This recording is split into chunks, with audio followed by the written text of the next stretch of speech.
My girlfriend had just passed her federal service exams and secured a government job. Her first order of business? Dumping me. The very next day, we ran into each other at the entrance of the State Department of Infrastructure. She assumed I was there to beg, to make a scene and plead for a second chance. She decided to humiliate me publicly. You're not on my level anymore, Ethan. Stop harassing me. If you don't leave, I'm calling the police. Hearing this, I actually laughed. Me? Harassing you? I shook my head, amused. Take a good look. I run this place. She didn't believe a word of it, signaling for security to remove me. But when the security captain saw me, he snapped to attention and offered a crisp salute. Snap. Good morning, Director. Vanessa's eyes went wide. She was completely stunned. I gave Captain Miller a slight nod, ignored my ex-girlfriend's shocked stare, and strode confidently toward the main lobby. Ethan Sterling. Stop. Vanessa cold chased after me, clearly still in denial about my identity. I didn't think you'd go to such lengths just to get back together with me. You actually hired actors? She shot a dismissive glare at Captain Miller, looking down her nose at him. How much did he pay you? I'll double it. I command you to throw him out. Slap some sense into him while you're at it. I burst out laughing. Captain Miller saw me laughing and couldn't help but chuckle himself. Captain Miller, I said, my expression suddenly turning stone cold. Is this how you secure the perimeter? Letting just anyone in? The smile vanished from his face instantly. He looked terrified. Director, she said she was a new hire reporting for duty. I didn't think. I don't want there to be a next time, I said, my words sparse but heavy. Captain Miller understood immediately. He grabbed Vanessa Cole and began dragging her away from the entrance. Get out of here. Harassing the director? You got some nerve. Move it. At 10 a.m., I presided over the all-hands meeting for the department's executive staff and employees. My agenda was to outline the future operational model of our agency. In these changing times, technology and policy move fast. As the captain of this battleship, it was my duty to plan ahead and steer us correctly. The auditorium, capable of seating nearly 1,000 people, was packed. I sat on the dais in my tailored suit, delivering my address. My presence was commanding, my gaze steady, my words professional and sophisticated. Below, 1,000 employees listened intently, taking notes. No one dared to make a sound. As my eyes swept the room, they inadvertently landed on Vanessa. As a new hire, she was seated in the far corner reserved for probationary staff. Her face was pale, drained of all color. The arrogance she had shown at the gate was gone, replaced by panic and confusion. When she realized I was looking at her, she immediately lowered her head. My gaze lingered on her for only a split second before moving on to other staff members. She wasn't worth another second of my time. At 8 p.m., after wrapping up some overtime paperwork, I decided to call it a day. As soon as I got into my car, Vanessa appeared out of nowhere, yanked open the passenger door, and planted herself in the seat. Clearly, she had been staking out the parking lot for hours. Ms. Cole, is there something you need? I asked indifferently. Gone was the high and mighty attitude she used to lord over me. Her tone was now groveling and subservient. Ethan, Director Sterling, this morning was a misunderstanding. I want to apologize. Let me buy you dinner and make up for it. Please. She paused, then added, we could go to that steakhouse we used to love. I rejected her politely, but firmly. I'm sorry I'm tired, and there's no need for dinner. I didn't take this morning's events to heart. Vanessa fell silent for a moment, then suddenly grabbed my arm, launching into an explanation. Ethan, that breakup text. My mom forced me to send it. I didn't want to break up. Can we try again? Hearing this childish excuse, I felt a wave of disgust. I'm sorry, but we're done. Please get out of the car. It really was my mom. Her voice turned into a beg, her grip on my arm tightening, as if I were a lifeline. Whether it was your mother or not, the result is the same, I said. And rest assured, I won't retaliate against you just because of our personal history. I'm not that petty. From now on, just focus on your job. Ethan, what do you mean? She suddenly shrieked. She put on a show of righteous indignation, eyes brimming with tears, looking so wrong that a passerby might think I was the one who dumped her. Get out. I lost all patience. I didn't want to look at her for another second. You really won't take me back? Absolutely not. Aren't you afraid I'll scream rape? Vanessa finally showed her fangs. She started tearing at her own clothes and messing up her hair. If you don't get back together with me, I'll accuse you of assaulting me, a man and a woman, alone in a car.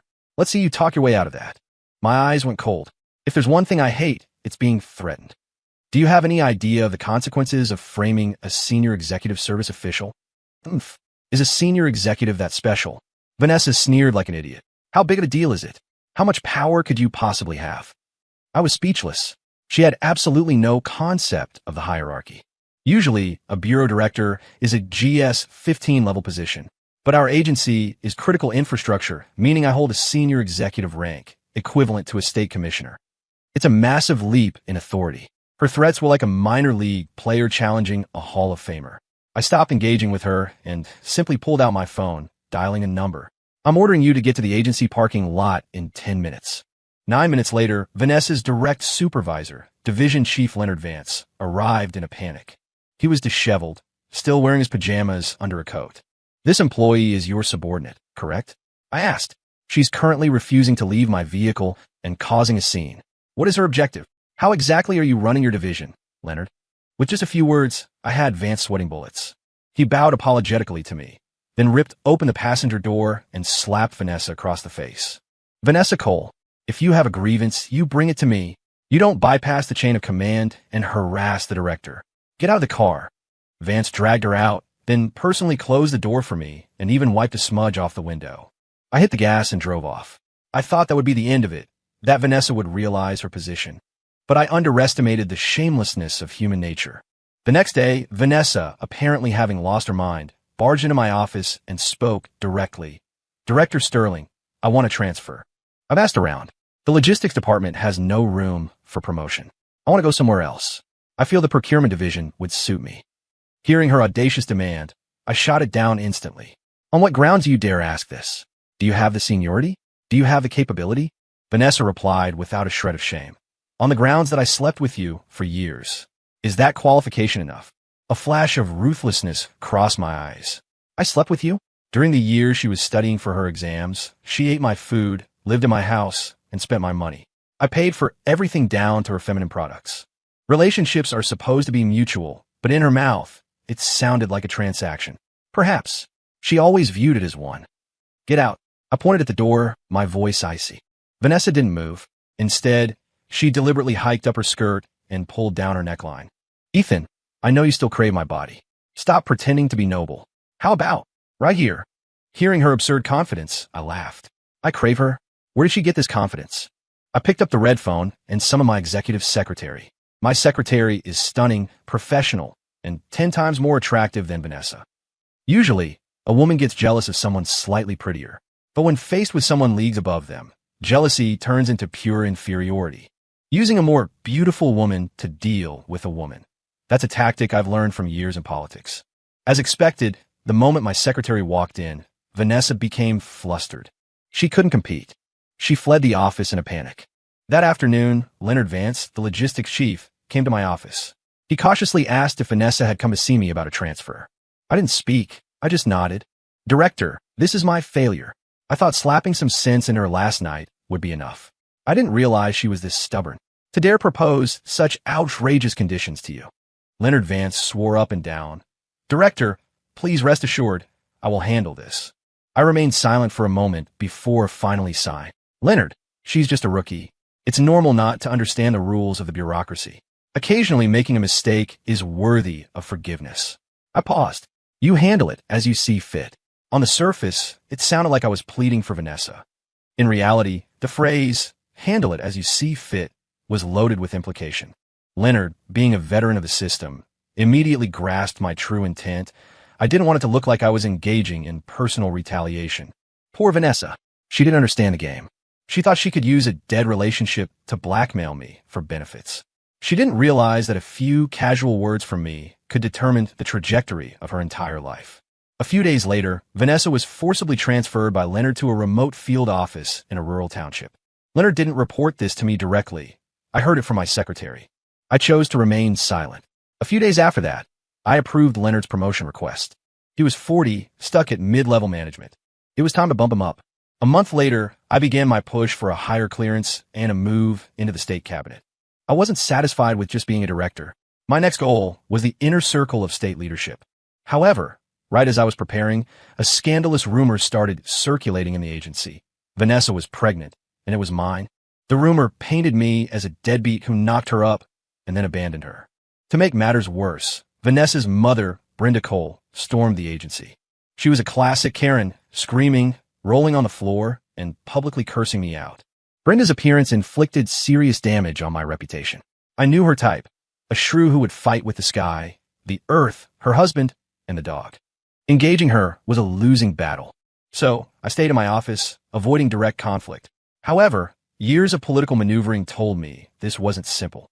I governed by 3 principles: anticipate danger, strategic retreat, and calculated change. If you spot danger, dodge it. That's anticipation. Retreat to where you aren't the target. That's retreat. Once you step back, you can observe, analyze, and decide how to strike. That's change. It didn't take long to figure it out. Someone was using Vanessa to take me down, and this political rival had impeccable timing, hitting me right at the critical juncture of my promotion. I had to admit, this move could destroy my career. I could be stuck as a director forever. Days later, the Office of the Inspector General, OIG, came knocking. The charges: 1. Moral turpitude and abandonment. 2. Retaliation against subordinates. 3. Improper promotion of unqualified staff. Instead of panicking, I wanted to laugh. The rival hiding in the shadows lacked creativity. Borrowing the OIG's knife to kill me? Please, give me something original. The investigation was loud. I was suspended from all duties. My work was temporarily taken over by Deputy Director Carter Banks. Watching Carter settle in my chair with that smug, villainous grin, I had a chuckle. Carter, oh Carter, you couldn't wait to jump out. You're too green. I was taken to an off-site location for isolation and questioning. The investigator was a woman named Audrey Pierce. She was sharp, no nonsense, and skipped the pleasantries. Let's talk about you and Ms. Cole, Director Sterling, she started, toying with a female subordinate's emotions. What were you thinking? Clearly, Audrey was biased. I understood. As a woman, she instinctively sympathized with a perceived victim. It was natural. I calmly presented the evidence I had prepared long ago. Financial records showing I spent tens of thousands supporting Vanessa during her 5 years of study. The timestamped breakup text she sent the moment she got her job. I proved I never harassed her. The dashcam audio and video from that night in the car, clearly recording her threat to falsely accuse me of rape. Regarding the transfer to the rural office, I explained that as director, I don't micromanage entry-level assignments. Asked Division Chief Vance, I said, regarding Vance's promotion, it was fully compliant with HR protocols. Regarding the pregnancy, I am willing to submit to a paternity test immediately. If it's mine, I take full responsibility. Audrey investigated thoroughly. She found that points 1 through 5 were rock solid.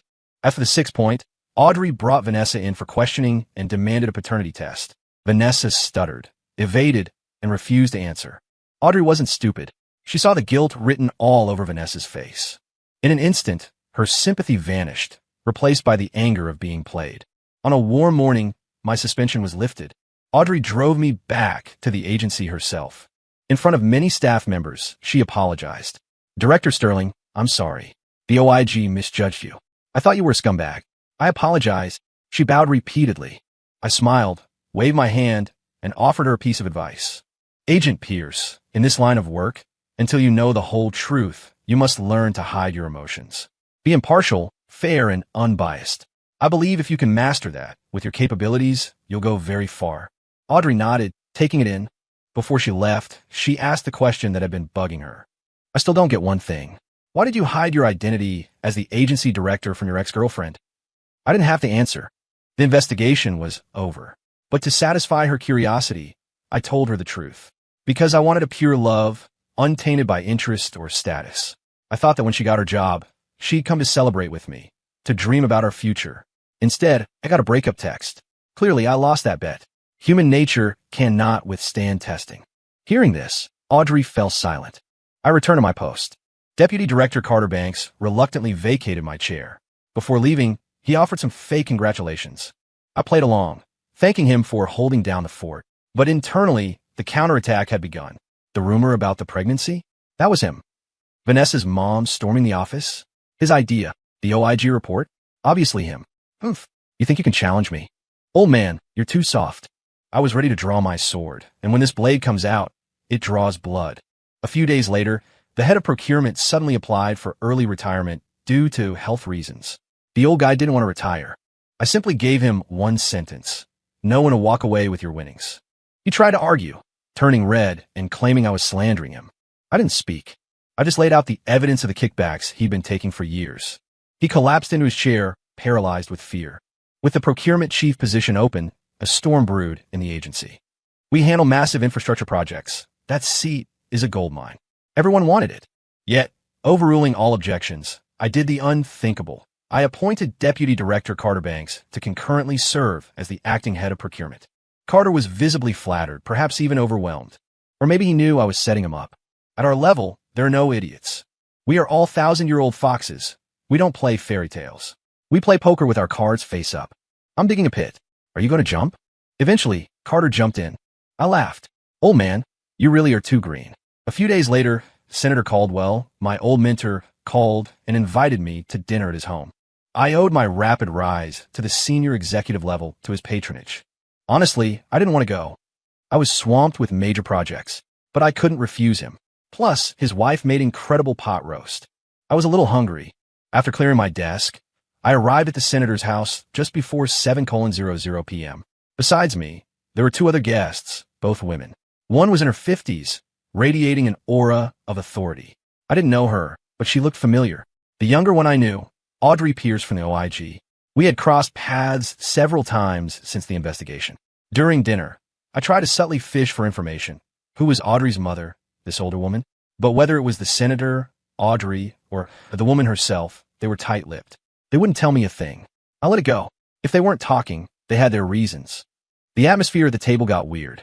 Senator Caldwell kept praising Audrey, then asking me what I thought of her. I suddenly realized this was a setup. They were trying to set me up with Audrey. Great. The pig walked right into the slaughterhouse. Suddenly the pot roast doesn't taste so good. I wanted to run. But Audrey? She didn't run. She actively asked for my personal number. My heart skipped a beat. Does this girl actually like me? You should be aligning with me to fight this awkward setup, not defecting to the enemy. Comrade, your awareness is low. I wanted to decline, but the senator gave me a look that said, if you say no, I'll end you. I had no choice. Over the next few days, Audrey Pierce appeared in my office promptly at closing time to drag me out. Physically, I resisted. I really was busy. A director's life isn't tea and newspapers. It's crisis management. Psychologically, I accepted it. She was 5 years younger, beautiful and vibrant. I'm a high-ranking official, but I'm also a man. And Audrey was bold. Eventually, we grew close. One night, after a few drinks, Audrey broke protocol and told me a secret. Actually, the tip that triggered your investigation came from Carter Banks. He told the OIG, I don't like this officer. He handles his private life poorly. Someone who abandons a pregnant girlfriend of 5 years is a scumbag. Allowing such a person to hold power is dangerous. Audrey said his words spurred the Inspector General to act. She warned me to watch out for Carter. I smiled and touched her arm. Audrey, you underestimate me. I didn't become a director at 35 by being passive. Watch closely. The show is just starting. I outlined my plan for Carter. Audrey was impressed by the strategy. Maybe it was the alcohol, or maybe genuine emotion, but she threw herself into my arms. Ethan, our kids are going to be so smart. Hearing that, I felt a surge of pride. A woman wanting to bear your children is the highest compliment a man can receive. Days later, Brenda Cole, Vanessa's mom, was back at the agency. Captain Miller, knowing she was trouble, locked the gates, leaving her to scream and perform her one-woman show on the sidewalk. Coincidentally, Audrey saw Brenda cursing me out. Audrey couldn't stand seeing me slandered, so she stepped in to defend me.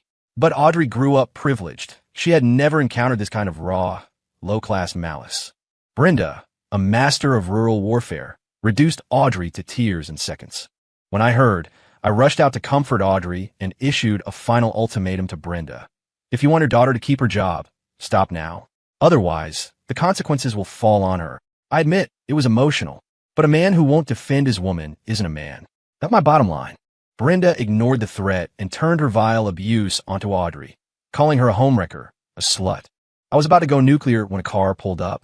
It was the older woman for the dinner party, Audrey's mother. She stepped out wearing a white dress uniform with the stars of a high-ranking commander. I was stunned. She was the superintendent of the state police, a cabinet-level official. Damn. Talk about hiding your power level. Brenda was finished. The superintendent made one call to the city police chief. Brenda was arrested on the spot for disorderly conduct and harassment. The nightmare that had hovered over me was finally gone. Audrey and I began a happy life together. As for Vanessa, she was abruptly transferred out of state. I didn't care enough to ask why. 6 months later, A clerk in the procurement division filed a whistleblower complaint against Deputy Director Carter Banks for embezzlement, providing a watertight paper trail. The OIG swooped in. They came for Carter right in the middle of a General Assembly I was hosting. He was literally in the middle of a pompous speech when agents cuffed him. Carter collapsed, losing control of his bladder right there on stage. As they dragged him away, he screamed at me, "Ethan Sterling, you bastard. You set me up. He dug the hole for me. Arrest him too." I smiled coldly. I knew men like Carter. They are greedy. Putting him in charge of procurement was like putting a bowl of tuna in front of a cat. He might resist for a day, but not a month. In politics, amateurs play talent. Pros play setup. But I play human nature. A lightweight like him dare fight me? Audrey told me later that Carter cracked in half an hour. He admitted to embezzling $3 million. He was facing a life sentence. With Carter gone, I prepared for my next promotion. This time, I had the guidance of Audrey's mother. She mentored me, pointing out my blind spots. I was grateful. I was certain the promotion to the state cabinet was mine. Then, a bizarre personnel order landed on my desk. The State Department had parachuted a new deputy director into my agency, Vanessa Cole. Vanessa? I blinked, thinking I was hallucinating. I checked the file. It was her. I couldn't believe it. She was a low-level clerk. Making her a deputy director, GS-14 equivalent, was insane. But my investigation revealed the truth. In the last year out of state, she had made multiple miraculous jumps in rank. From clerk to deputy director in record time. Clearly, a hidden hand was pushing her. I underestimated her. I smirked. I used my network to dig deeper. It turned out that during her time in the rural office, Vanessa had seduced a powerful deputy governor. He had moved her out of state to let the heat die down, gilded her resume, and then dropped her back into my agency. It looked like she was here for revenge. Or maybe the deputy governor wanted to use her to break me. Or both. Once I understood the game, I knew how to play it. A few days later, Vanessa reported for duty. Following protocol, I convened a welcome meeting and invited the new deputy director to speak. When she took the podium, her words were sharp, filled with veiled barbs aimed directly at me. She showed zero respect for my authority as director. I simply smiled and let it slide. After the meeting, Vanessa came to my office, ostensibly to say hello, but really to gloat. Her message was clear. You didn't want me before, and now it's too late. Watch your back, Ethan. Your seat will be mine soon. I have power backing me that you can't imagine. I didn't get angry. I was as calm as water, politely showing her out. It felt like punching cotton to her. She left frustrated. A few days later, new directives came down from the state capitol. The governor's office felt the major federal projects I was overseeing were moving too slowly. I was ordered to transfer several key infrastructure projects to Vanessa for expedited management. The orders specifically named the heavy budget ones. I saw the play immediately. Vanessa was here for revenge, yes, but the real goal was the money. My fat projects were being targeted. I didn't argue. I handed them over immediately. Suddenly, my workload dropped. I had time to leave early and go jogging with Audrey. No more weekend overtime. We lived like this for 6 months. One day, Audrey asked me about my plan. She was worried I was being hollowed out, pushed aside to become a figurehead. She offered to have her mother intervene. I declined with a smile. Why, she asked.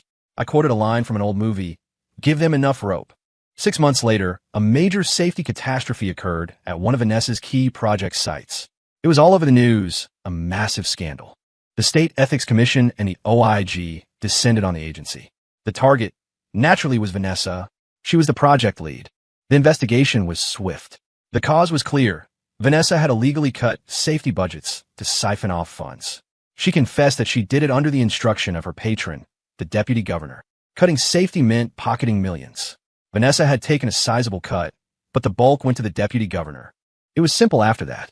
Vanessa and her lover were both indicted and thrown into prison. I hadn't lifted a finger. I just watched. I watched them feast, watched them build their tower, and watched it collapse. This is the highest level of political maneuvering, winning by doing nothing. Static control. I stepped in to clean up the mess. My competence was undeniable. I not only contained the fallout, but fixed the safety issues on the remaining projects. Because of this crisis management, a year later, I was promoted to the state cabinet, breaking into the inner circle of state leadership. A vast political career lay before me. Another year later, Audrey and I got married. The wedding was packed with high society guests. Standing on the stage, I suddenly remembered that rainy afternoon when Vanessa sent the breakup text. She thought she had reached the shore by getting a government job. She didn't realize that I am the ocean surrounding that shore. Story complete.